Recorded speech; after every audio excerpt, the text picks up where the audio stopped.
And the fish think this is food, right?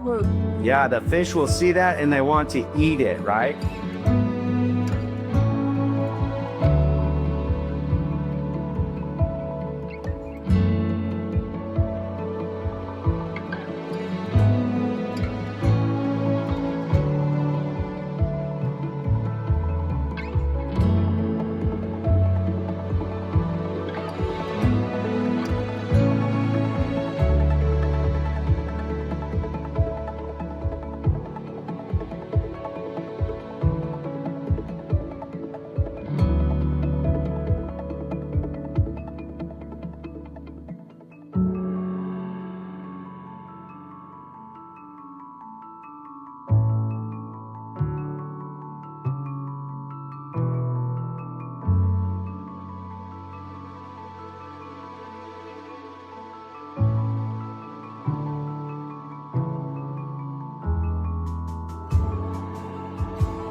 Josh Campbell, lovely to be here in your studio. Thanks for coming. We're at the Taiwan. Yeah, this is Donghe, Taidong County, Taiwan, east coast of Taiwan. And the studio that we're sitting in is called the Taiwan. Yeah, so Taiwanderful Studios. Yeah, and what we're doing here is community-based recycling. Beautiful. Yeah, and we work with a lot of different either schools, businesses, individuals, any tourists coming around. They can bring in their clean sorted waste and we start making cool stuff with it. This is almost more like a showroom. Well, that's because we are not sitting with our upgraded machines right now. Okay. It is kind of a touring facility. That's our main approach right now. Yep. We want to draw in traffic. And we do like a micro manufacturing center, right? So it's not like any big manufacturing. We're doing small scale everything. And the idea is just to get people excited about clean, sorted plastic and taking trash and making something beautiful and something meaningful that lasts a very long time. In a nutshell, you're turning trash into something that becomes meaningful. Yeah. That's a wonderful endeavor. Yeah, and you can so say like a visitor, for example, they have a certain amount of waste footprint when they go to an area, and an area such as like east coast of Taiwan where it's super beautiful, you don't really want to leave a footprint, right? And so we encourage people to, after they drink their drink or eat whatever they're eating in a container, to just rinse it, right, with a little bit of water and soap. And then we'll receive that and we can actually start processing, or even they can start processing. Yeah. Our machines are all really cute, family friendly, easy to use, so that like someone can bring in all their waste and walk out with like some cool product or souvenir that they're going to remember. And it's coming directly from their waste. So tell me, the cleaning process, the reason why you encourage what you call clean plastics, is because that alleviates a lot of work at the front end for you, right? Yes, exactly. So that's the number one problem in like being even a large scale recycling system. The number one problem is the plastic cleanliness. 91% of all of our plastic that should have been recycled and could have been recycled, but it never got recycled because it was dirty. Right? So 91% of all this plastic that you and me, and probably a lot of people around the world were thinking we would just give it to the recycling company and they would do their job or what was intended. And then it turns out it never happened like that. So you're saying because it's dirty, they reject it? Yeah, they will. And they've gone to like great extents to like, and I understand where that comes from, right? Because they have very expensive machinery and they don't want to be running that plastic, and damaging their machines and clogging them up. And so they're just like, well, it's easier just to deal with the clean stuff and all this other stuff goes to landfill or chuck it in a river. So are you also saying then that there's a direct result based on the fact there's not been enough education around clean plastic? Yep. That's exactly, yeah. So this is the first step that we are focused on as well, right? So Yeah. the major thing is not that we're a recycling company, but it's more that we're like an educational outlet and consulting firm that is able to kind of help anybody, whether they're just one individual Hmm. or a bigger company, trying to see what they can do with like their waste stream. It seems to be working very well, you know? So I go around Taiwan, I go to all kinds of different schools, teach all kinds of different students, and it really doesn't matter what their age level is. They can Mm. really grasp on to like this idea of just like, what would it be? Like maybe like an empowerment, right? They feel very empowered, like, oh, really? All I have to do is just, rinse it and maybe give it to you. Hopefully, through once we get like a bigger network, we're dealing with just clean, sorted plastic from all of our partners. It's an interesting thing that because I almost feel as if that way of getting people to understand that they need to let me describe it this way. When we throw away a piece of rubbish into a bin, we see it as that. We see it as rubbish. When we wash our hands, the process of that is a cleansing, a cleaning. It's almost a more enjoyable experience than like dealing with a rubbish bin of dirt. Yes. And so therefore, it's almost an easier way to understand that waste is great. We just need to clean it. And by doing so, it's enjoyable, as you say, empowering, Yeah. because you're doing your little bit, you're cleaning it, and it looks fine. It looks brand new almost. And then you chuck it away, but then you do something else with it. Yeah, exactly. So then you go into the sorting phase, Yeah. right? So Yeah. then after it's been cleaned and yeah, well, maybe going back a little bit to what you were saying about like that Mm-hmm. idea of like, cleaning it, Mm-hmm. it does. I think it connects people to their waste where they're like, maybe unconsciously or like subliminally like understanding like, okay, I'm doing this for a reason. And then what that does is it kind of like it reminds them when the next time they're gonna purchase like some plastic, right? They're gonna be like, do I really need it? Like, Mm. or it, Mm. Mm. maybe I don't need that. Yes. Maybe I can, bring my own container, or maybe, I don't need that plastic bag or that straw, right? Mm-hmm. Because a lot of the waste that we do accumulate, it's like, say like a plastic bag, you use it for just like a couple of minutes, Yep. right? And then it hangs around for like 500 years and just creates a lot of problems Crazy. for almost all of those years, right? Since I started this, I started seeing like, yeah, we have a lot of work to do. And And that's just an understatement of epic proportions, right? yes, exactly. And so a lot of people, who really understand the issues, because a lot of people don't and they don't care, which it's okay. We only deal with people who are really, considerate Mhm. with their waste and they see the issues. And those people who do see the issues, they know how severe it is. And they're, always kind of, they'll ask me like, do you really think it's going to work? Like, what do are you making a difference? And it's, I can really honestly answer, like, yeah, like Mm. 100%. I've never really felt like so much kind of like support coming from all of these different areas Mm. of the community, whether it's like a school or even like a government department.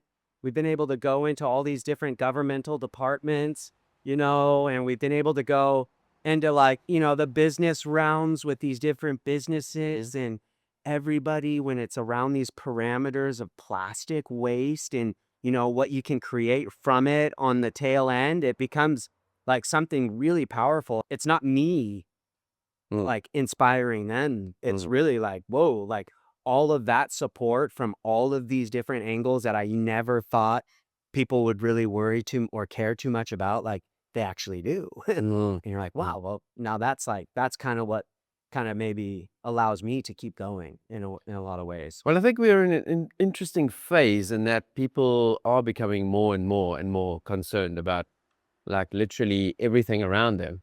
We just look at everything in our home and we look around from the seats that we sit on, from the chairs that we sit on, should I Mm. say, from the tables that we eat from, to our catalyst to everything essentially. Like, where does it originate from? And like, what was the process behind that origination, right? This is such a good question. And okay, so I got to give a shout out right here. I went over to South Korea and we did a environmental art exposition, and we gathered people from different like government, some politicians, some educators, some artists, and like what you would call activists, right? Community activists or activators. And one of the guys, it was a scientist, his name was Ranil Senanyaki, and was from Sri Lanka, and he's like a triple PhD in ecology. And this guy was super smart, and he kind of pulled me aside, and he's like, "Hey, Josh," he's like, gives me this whole breakdown on like plastic and like where it's coming from and what was so like. Well, there's a lot of discussions, but what's really interesting, more to your question, was like, where does it come from? It's plastic was once all it represented once all living organic matter, right? So everything that was breathing oxygen, right? Like all your animals, some insects, trees and flowers, like all Mm-hmm. of that, like organic material being like, you know, y- growing and then dying and being sequestered into the earth and buried deep into like, pressure that makes the fossil fuel, right? Mm-hmm. And so that fossil fuel, what Renil actually, it goes pretty deep. Renil said he was working in Ecuador, and the indigenous tribe in Ecuador were getting hassled by the government to go and drill for oil on their Mm-hmm. land. And Renil's like, "Hey, you guys should get out of here because they're going to probably kill you, if you don't give it up." And the chief was like, like, what's under our feet. And this guy basically doesn't speak any English and no education, right? But what he knew was this, which is very powerful. He's like, this stuff under the ground represents like the spirits of all of our once living ancestors. And to disturb their spirits and pull it out of the ground is to release a curse on the world that is unimaginable.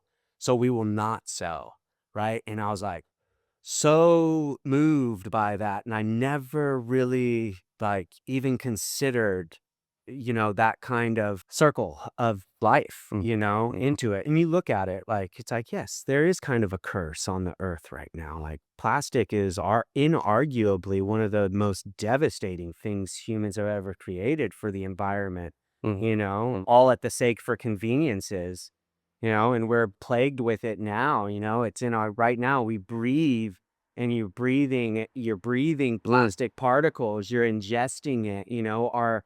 Our food chain is ingesting it. Mm-hmm.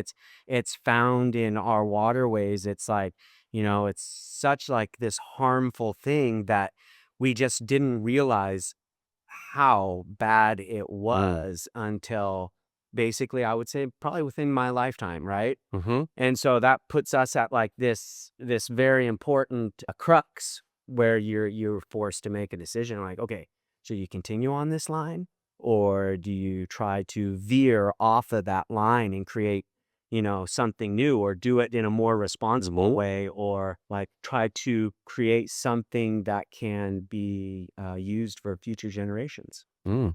And that's exactly what you're doing here. You're taking clean plastics, you're putting it through machines like this called That's a shredder. shredder, Yeah. but shredder's about to be upgraded to the ultimate shredder, right? Yeah, so we got a shredder. Well, this one is actually, it's not the best for processing large amounts, Okay. but we like it because it's real quiet and easy for other people to kind of get an Mm-hmm. idea on what we're doing.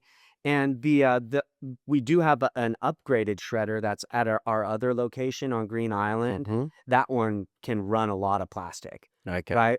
And the other machines, the upgrades are, we're going to get a sheet press, right? And then that's going to be able to create these like 1 by 1 meter boards that you can do just about anything with. Yeah. Incredible. Yeah. And Wow. cool thing about plastic, right? If it's going to last like 5,000 or 500 to 1,000 years, it's like, why not make a product that can kind of match that timeline, Mm. make some bespoke pieces that are like really pretty, some heirloom type of stuff Yes. that maybe you can get passed down through, family or something. Make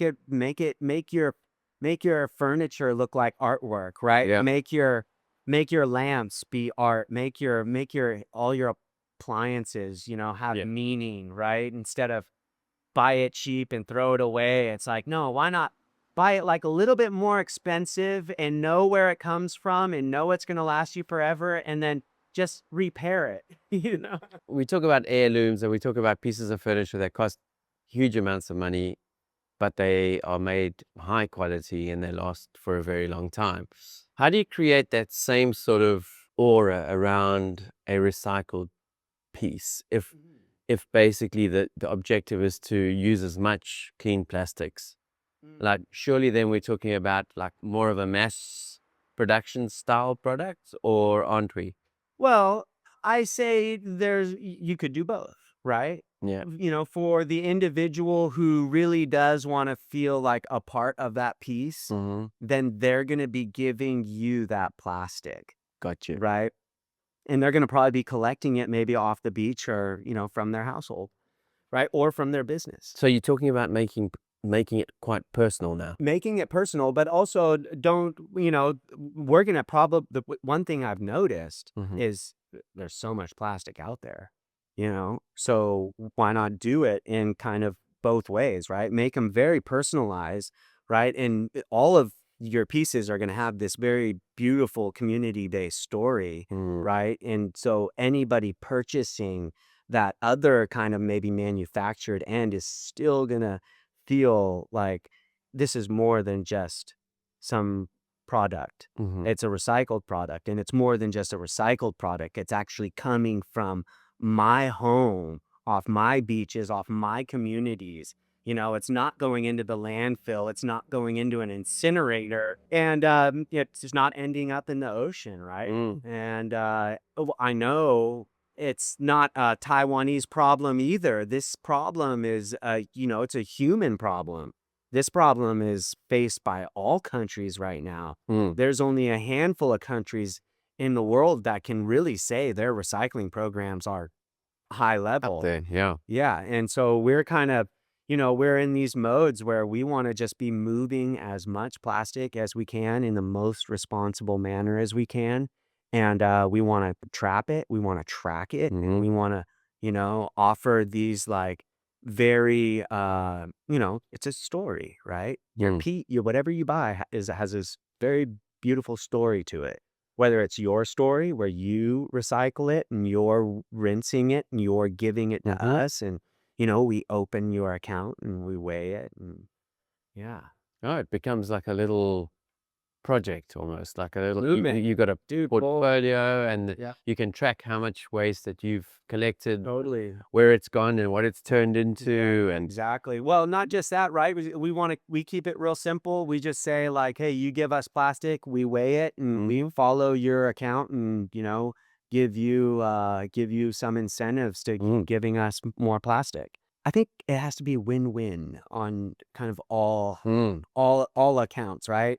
yeah, It's not that standard kind of old model where it's like, let's see how much I can get with, mm, little effort as I can put it out there. mm.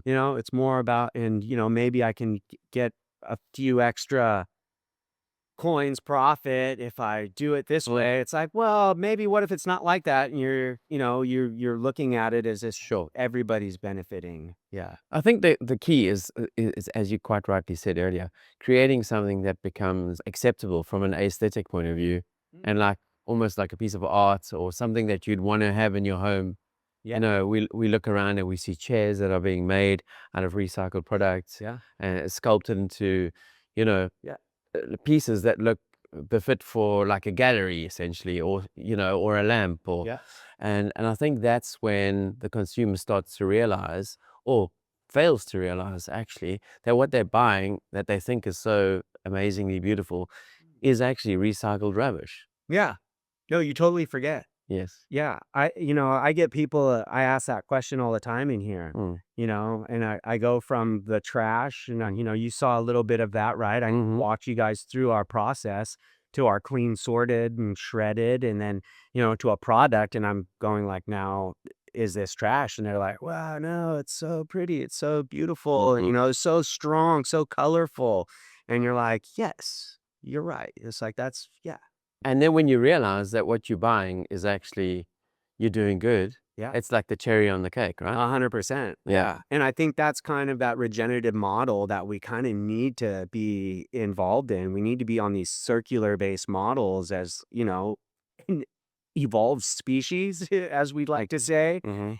It's like what we're doing right now seems, the more I've kind of dug into it and like the research and, waste management, plastic specifically, it's like, we are still operating on a very archaic kind of idea mindset of just like, take it out and process it and then throw it away. And you got to pull back from that. You got to be like, really, like, when you really think about it, like, we go through such great extents to extract that fossil fuel out of the earth. And then we ship, I mean, we'll go to war for that. I mean, at least America does. Yeah, yeah. Right? Or some countries go to war for that like stuff, they'll kill you over whatever's in the ground. And then, Mm. it goes from one of the most sought after resources on the planet and then sent all over the world and processed in all these different ways. And we buy it. And then what?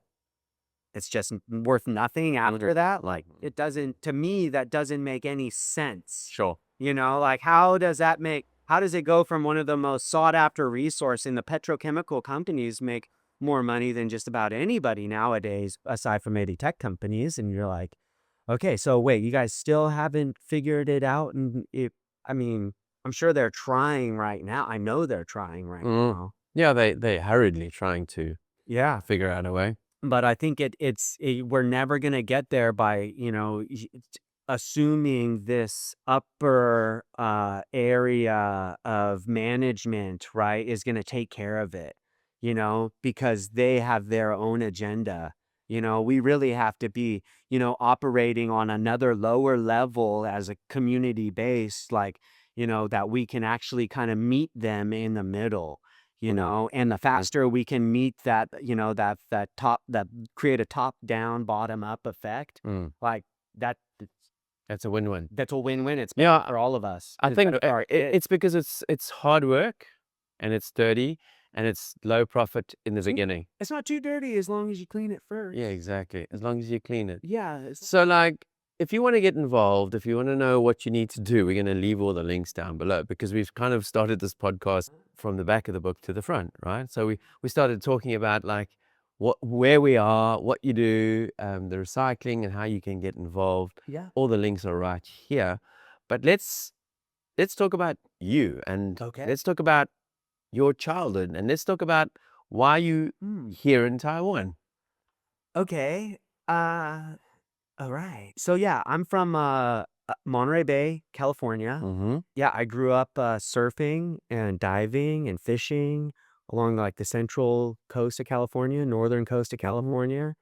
And when I was a kid, I kind of grew up inland area and grew up like riding horses before I could ride a bike. And Oh, yeah, privileged, very privileged. yeah, even though it was nothing but dirt roads and like not a lot of neighbors and stuff, but it was like a lot of rivers, a lot of mountains. And, I think that kind of connected me really deeply to like my surrounding environments and Mm. kind of why I, gravitated to this East Coast where it is all just mountains and sea, right? Yeah, it was a good childhood. And yeah, we moved from there and started surfing when I was like around 10, 11 years old. I mean, I started really traveling. Well, just traveling as soon as we could drive the cars, right? You go across the border to Mexico on surf trips, and then you're like, okay, what's the next trip? And you start, going around to like, yeah, like Central America.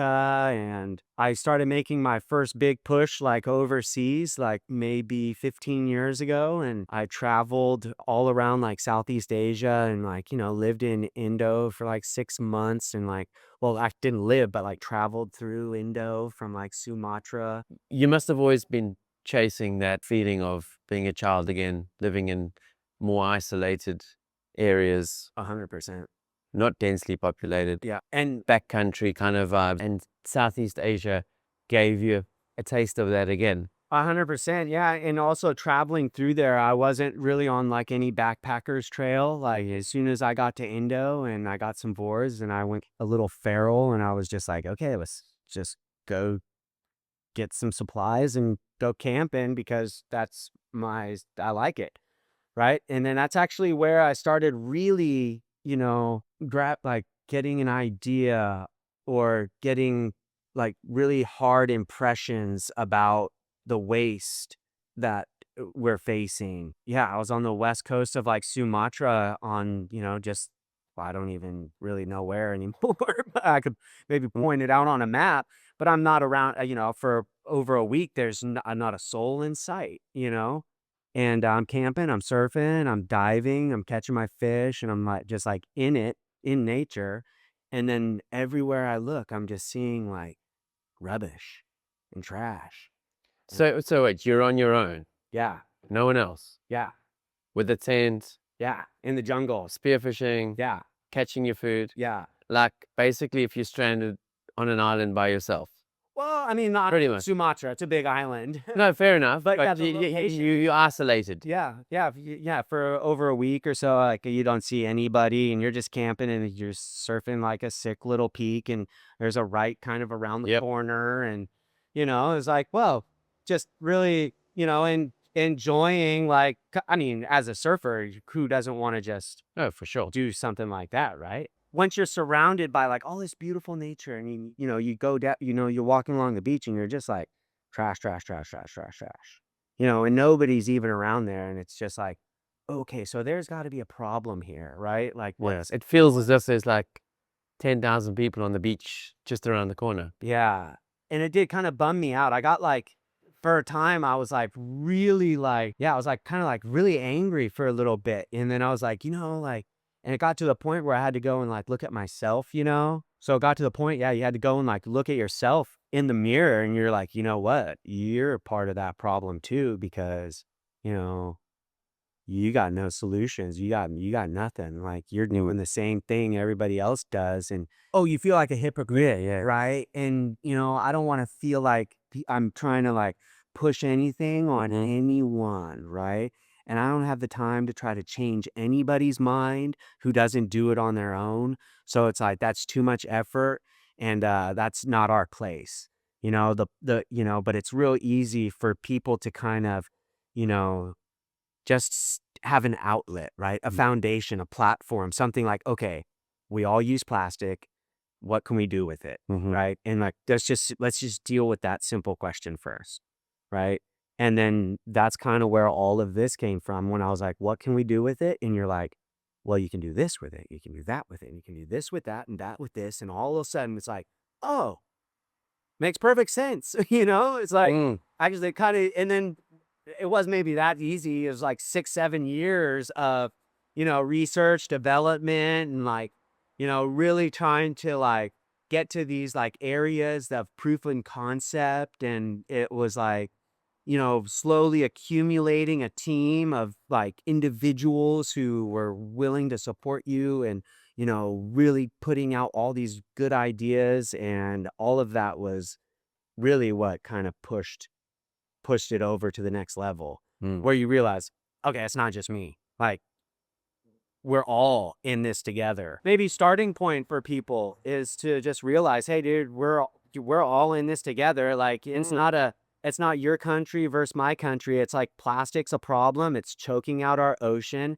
It plagues our communities. And by the way, you're now passing, if you're a mother, you're passing forever chemicals onto your not born fetus, right? Like Yep. gnarly stuff.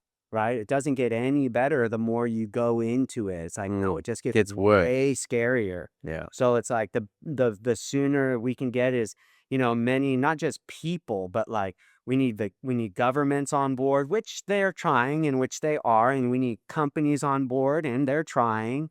They're changing their business models to, accommodate this shift. Which is incredible that they're starting to wake up, but it's been quite a process. You kind of dialed into that how long ago?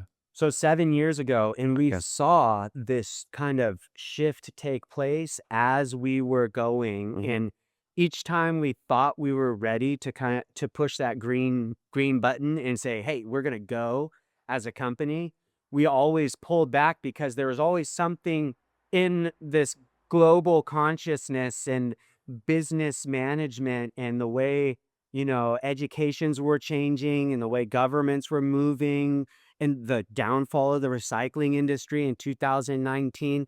So each time we reached this like plateau and we're like, we're ready, all of a sudden we'd see there was a much bigger application for a lot of our methods and our models. And we decided, like, okay, pull back, make it make sense for us on our back end, because the front end is really cute. The front end's what we see and the front end's what we do.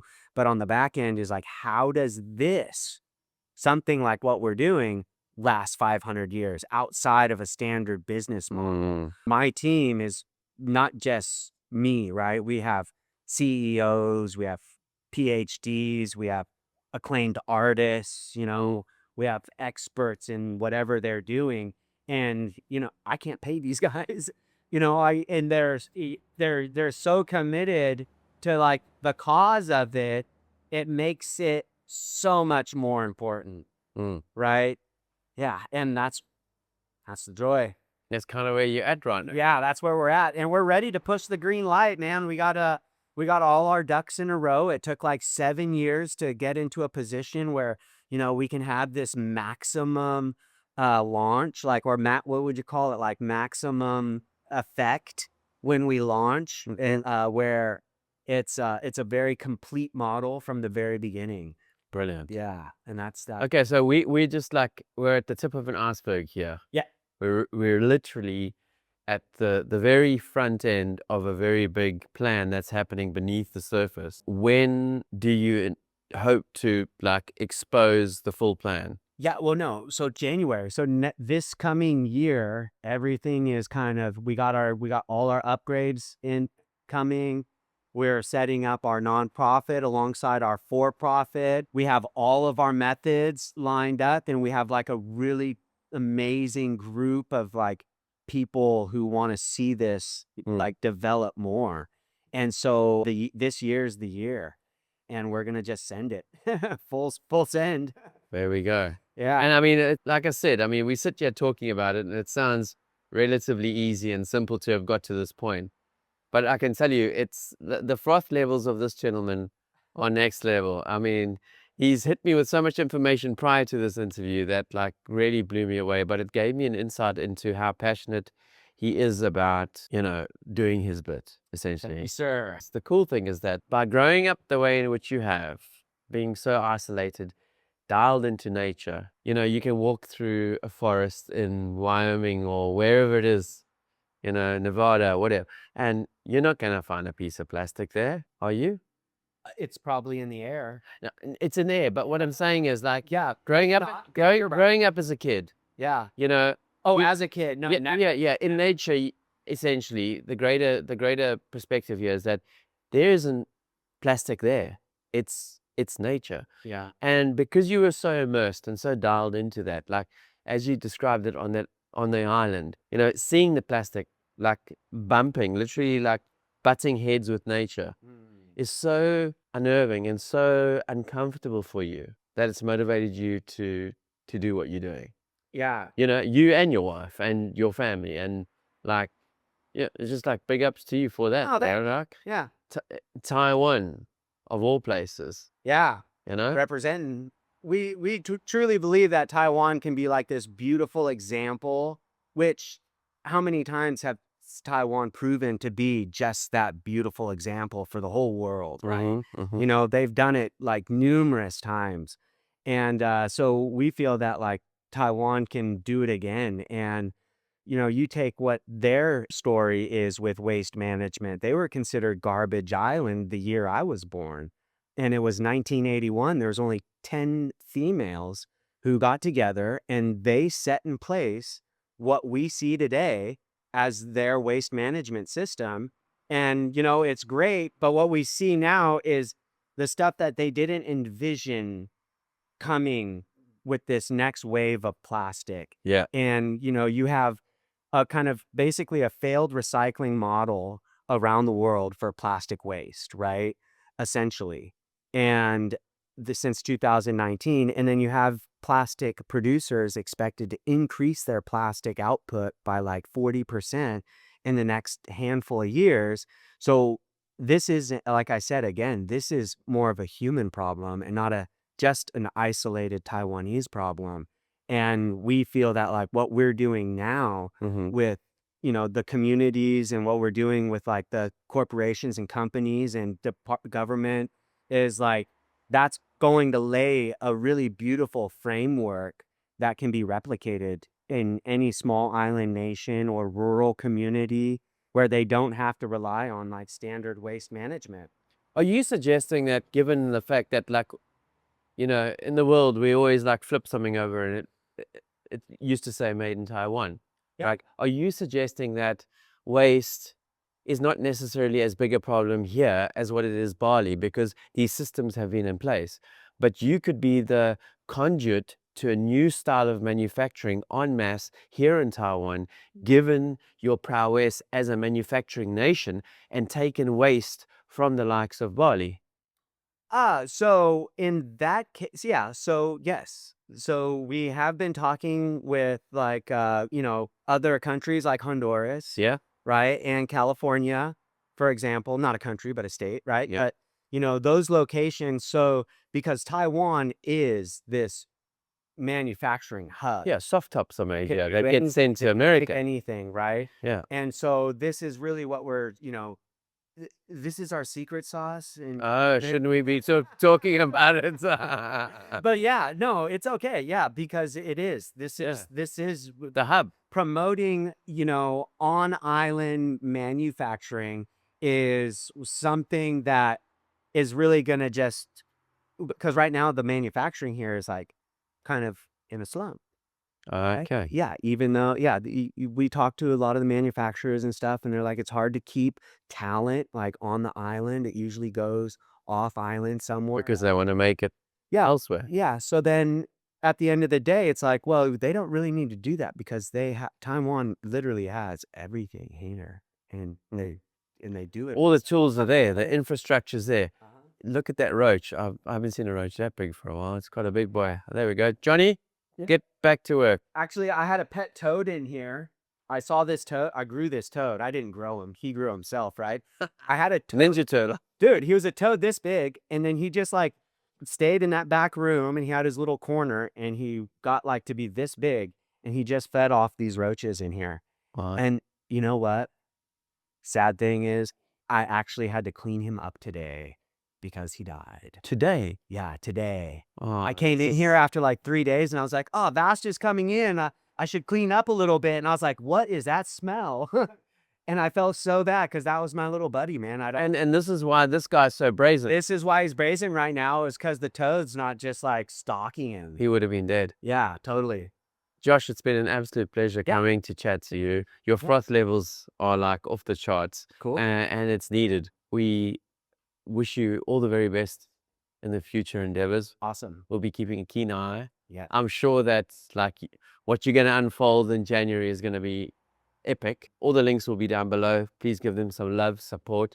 And there's going to be ways that you can get involved. If you want to get involved, if you're here in Taiwan, or even if you just want more information on how you can do your bit, I'm sure that's all going to be there, right? Yep. Like how you at home can do your little bit Yep.